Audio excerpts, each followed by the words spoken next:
బాబాయ్ దాదాపుగా ఈ 9 నెలల పరిపాలన మనం చూస్తున్నాం. ఎలా ఉంది చంద్రబాబు గారు వచ్చాక ఏంటి పరిస్థితి ఎలా ఉంది? పెన్షన్లు బాగానే వస్తున్నాయి టయానికి. పరిపాలన బాగానే ఉంది మాకు తెలిసినోటికి. రోడ్లు గాని రోడ్లన్నీ గుంటలా బాగు చేశారు. ఇంకెక్కడన్నా ఒకటి అరా ఉంది. అంతా బాగానే, ప్రయాణం మాత్రం చాలా సుఖాంతంగానే ఉంది.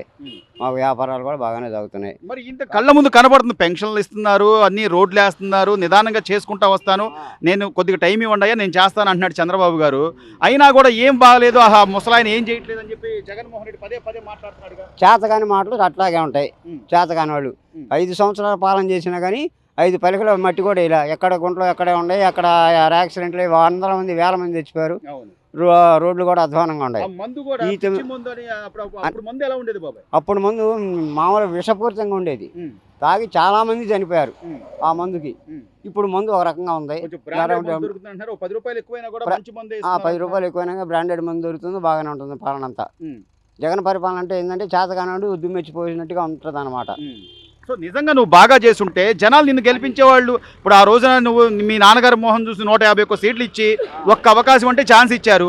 ఏమన్నా చేశాడు 5 ఏళ్లలో? రాజశేఖర రెడ్డి గారి ముఖం చూసి అతనికి సీట్ ఇవ్వటం, అతను గెలవటం కాదు తప్పితే అతను మామూలుగా అయితే ఇప్పుడు ఎట్లా గెలిచాడు అప్పుడు అట్టా గెలిచేవాడు. ఏదో ఒకసారిగా అనుకూలమైన అవకాశం ఇవ్వమన్నాడు, ఇచ్చారు. ఇచ్చినందుకు దుర్భరంగా తయారు చేశాడు రాష్ట్రాన్ని.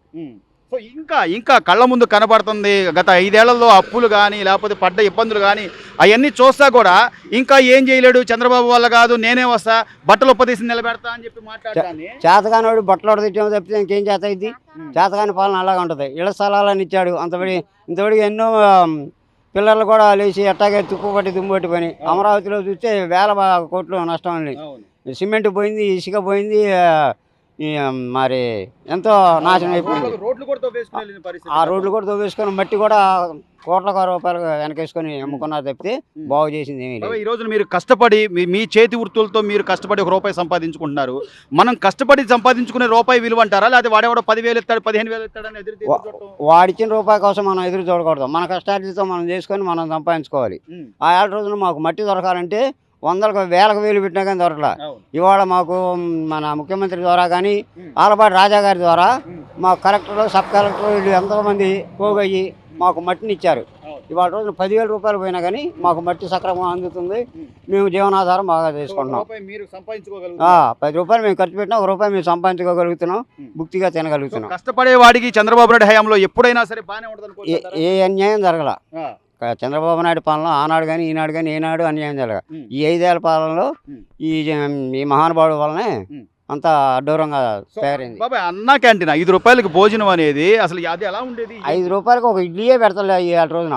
పొద్దుటి పూట టిఫిన్ పెడుతున్నాడు. అన్నా క్యాంటీన్లో ₹5 ఇస్తే నువ్వు ఇచ్చే ₹5 వాటర్ గ్లాసుకి వాటర్కే చాలు. అట్లాంటిది వేల మందికి అన్న క్యాంటీన్లు పెట్టి టయానికి అన్నం కూరలు అన్నీ సక్రమంగానే పెడుతున్నాడు. హాస్టల్ పిల్లలకు కూడా అన్నం వస్త్రాలు అన్ని బాగానే ఉన్నాయి, పడుకోవడానికి గదులు బాగానే ఉన్నాయి. ఇప్పుడు పరిపాలన బాగానే ఉంది, బ్రహ్మాండంగా ఉంది. బాబాయ్ 9 నెలలు చంద్రబాబు గారు కానీ పవన్ కళ్యాణ్ గారు కానీ కూటమి ప్రభుత్వం అధికారంలోకి వచ్చి 9 నెలలు అవుతుంది. ఎలా ఉందంటారు ఇప్పుడు పరిపాలన పరిస్థితి ఏంటి? పరిపాలన బాగానే ఉంది. బాగానే ఉందా? మరి చంద్రబాబు గారు అంతా దొంగ హామీలు ఇచ్చి వచ్చాడు అని చెప్పి జగన్ గారు పదే చెప్తున్నాడుగా. ఏం చేయలేకపోతున్నాడు ముసలాయన, ఆ ముసలాడు వల్ల కాదని చెప్పి అంటున్నాడుగా. ఆయన అంటాడు, ఆయన చేస్తేగా. ఆయన అన్ని లంచాలే చేసింది, అప్పులు చేశాడు, అప్పులు చేసిపోయాడు. వీళ్ళు తీర్చలేక చస్తున్నారు. మరి నేను బటన్ నొక్కాను, డబ్బులు ఇచ్చాను, టైం టు టైం నేను బటన్ నొక్కి డబ్బులు ఇచ్చాను అన్నాడుగా. ఆయన ఇచ్చాడు అప్పులు చేసి. ఈయన అప్పులు తీసుకొచ్చి ఇస్తున్నాడుగా. పింఛన్లు 9 నెలల నుంచి పింఛన్లు ఇస్తున్నాడుగా. మొదటి నెల 7 ఇచ్చాడుగా. 1వ తారీఖే వస్తున్నాయి. ఏం కట్ చేస్తలా, ఏం లేదు. 4,000 ఖచ్చితంగా ఇస్తున్నారు. రోడ్లు బాగానే ఉన్నాయి. మరి గుంతలు బూడ్చారుగా. గుంతలు అన్ని జనం పడి చచ్చిపోయారుగా. ఇక్కడ కూడా గుంతల్లో బాగానే ఉన్నాయి. తేడా ఎందుకు లేదు? బాగానే ఉంది తేడా. మే నెల నుంచి ఇస్తా అన్నాడు. అమ్మ ఒడి వ్యవసాయదారులుగా అది ఇస్తా అంటున్నాడు. ఏం చేసైనా సరే ఆస్తులు తాకట్టు పెట్టో లేదా రాష్ట్రం తాకట్టు పెట్టో అయినా సరే డబ్బులు ఇవ్వడం కరెక్ట్ అంటావా, లేదా పరిశ్రమలు తీసుకొస్తానయ్యా ఉద్యోగాలు ఇస్తాను కొద్దిగా టైం ఇవ్వండి అని అడుగుతున్నాడు చంద్రబాబు. అది కరెక్ట్ అంటారా? మరి పరిశ్రమలు తీసుకొస్తే డబ్బు వచ్చేది, ఇన్కమ్ రావాలి. ఇన్కమ్ వస్తేనే డబ్బులు అందరికి ఇచ్చేది. చంద్రబాబు గారు చెప్పింది చేస్తాడంటావా? చేస్తాడని చూడాలి. నమ్మకం ఉందా? నమ్మకం ఉంటేనేగా.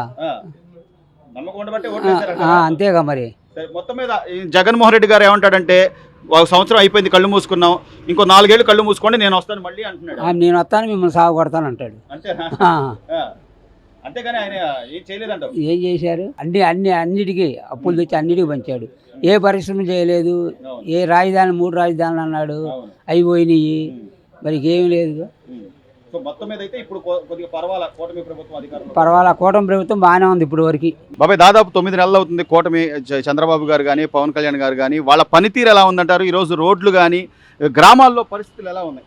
గ్రామాల్లో పరిస్థితి మాత్రం బాగుంది. ప్యాచ్ వర్క్ చేశారు నాన్న. గతంలో అవి కూడా లేవుగా బాబాయ్. గతం ప్రభుత్వం కంటే ఈ ప్రభుత్వం బాగుంది నాన్న. విజయవాడ రోడ్ ఎట్టుంది బాబాయ్ ఇప్పుడు ప్రస్తుతం? సూపర్గా ఉంది అంటున్నారు. సూపర్గా ఉంది అంటున్నారు. విజయవాడ రూట్ బాగుంది అంటున్నారు. బాబాయ్ మీలాంటి పెద్ద వాళ్ళకి పెన్షన్ టైంకి వస్తున్నాయా? టైంకి తెల్లారిపాటికి వచ్చి పడుతున్నాయి డబ్బులు. 4,000 ఇస్తున్నారా లేదా కట్? 4,000 పైసా కూడా కట్ చేయట్లేదు నాన్న. బానే ఉందా ప్రభుత్వం? బానే ఉందంటారా? ప్రభుత్వం ఫస్ట్ గా ఉంది. రోడ్లు అన్నీ అయితే బాగానే ఉన్నాయి అన్న, పరిపాలన బాగానే ఉంది. మరి జగన్ ఏం చేయట్లేదు, వీళ్ళంతా అంతా మోసం చేసి వచ్చారు అన్న. మనం చెప్పుకోలేం కన్నా, అది పన్నోళ్ళు అంత చెప్పుకుంటారు. అంటే జనాలు ఆలోచించే ఓటేశారంటావా? జనం ఆలోచించాకన్నా ఓటేసింది. అప్పటికి ఇప్పుడు తేడా ఏంటి తమ్ముడు? అన్న ఇది వరకైతే రోడ్లు ఎక్కడ పెడితే అక్కడ మోకాలు లోతులు ఉన్నాయి అన్న. మొన్న రీసెంట్ గా ఆపేట వరద వచ్చింది కదా, మోకాలు లోతు మనిషి లోతు ఉండేవి. ఇప్పుడు రోడ్ల మీద బ్రేక్ టచ్ చేసే పని లేదు. ఇసుక కూడా బాగానే ఫ్రీగా వదిలేరు. పళ్ళు దొరుకుతున్నాయి తమ్ముడు? దొరుకుతున్నాయి అన్న, ఉన్నాయి అన్న. రూపాయి చేతులు ఆడుతుందంటావా? ఆడుతుందన్న. అలాగే ఈ రోజు అన్నా క్యాంటీన్లు తమ్ముడు చాలా మంది పేదవాళ్ళకి కానీ లేకపోతే నిర్మాణం రంగంలో ఉన్న కూలీలకు కానీ అన్నా క్యాంటీన్లు అనేవి ఎలా ఉపయోగపడుతుంది? బాగానే ఉపయోగపడుతున్నాయి అన్న.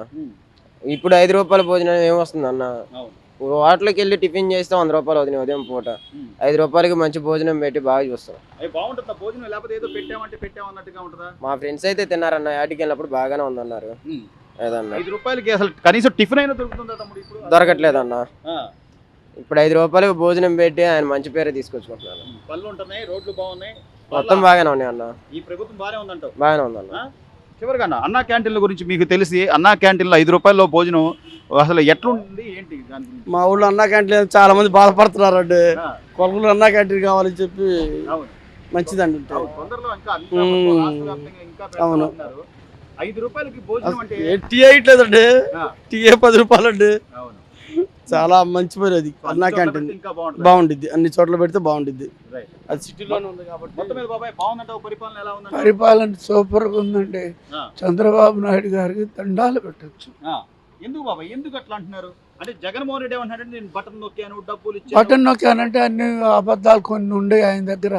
రూపాయికి 90 పైసలు అబద్ధాలు ఉండే, 10 పైసలు నిజం ఉంది. చంద్రబాబు నాయుడు గారు చెప్పినట్టు చేస్తున్నాడు మా అయ్య.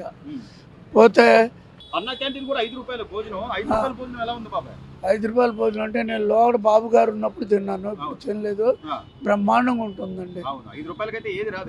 ఏం వస్తుందండి, టీ కూడా రావట్లా. 10 రూపాయలు టీ. మరి ఇంత చేస్తున్నా కూడా ఆ మనిషిని ఆ ముసలోడు ఏం చేయలేడు. ముసలోడు అంటే జనాలు ఇంకా ముసలోడు ఎవరా బాబాయ్? ముసలాళ్ళ దగ్గర చంద్రబాబు ఆయనకి ఏం తెలుసు అండి. ఆయన ఆడో కొంపలారిపోయి ఆయన అయితే ఇప్పుడు ఋషికొండ మీద 500 కోట్లు పెట్టి నువ్వు ఇల్లు కట్టాడు. ఎవరికైనా ఉపయోగం ఉందా? మా ప్రజల సొమ్మే కాదు, అంతేగా ప్రజల సొమ్మే కదా నాన్న. ఆయన సొమ్ము పెట్టి అట్లా ఆయన సొమ్ము పెట్టి అట్లా ప్రజల సొమ్ము మా బొట్టు బేదాళ్ళ సొమ్ము పెట్టి కట్టాడు. అన్ని పెంచేశాడు. కరెంట్లో పనులు కూడా పెంచేశాడు. ఆ ఛార్జీలని ఇప్పుడు బాబు గారు ఫ్రీ బస్సు ఉంటున్నాడు వచ్చే నెల నుంచి మహిళలకి. వేస్తానంటున్నారు. ఎంతమంది పిల్లలు ఉంటే అంతమందికి ఇస్తానంటున్నారు. మా అయ్య 99 పాళ్ళు చేస్తాడు. ఒక పాళ్ళు ఏదో అబద్ధాలు చెబుతుంటారు వాళ్ళు వీళ్ళు. అది మాత్రం నమ్మొద్దు, ప్రజలు నమ్మొద్దు.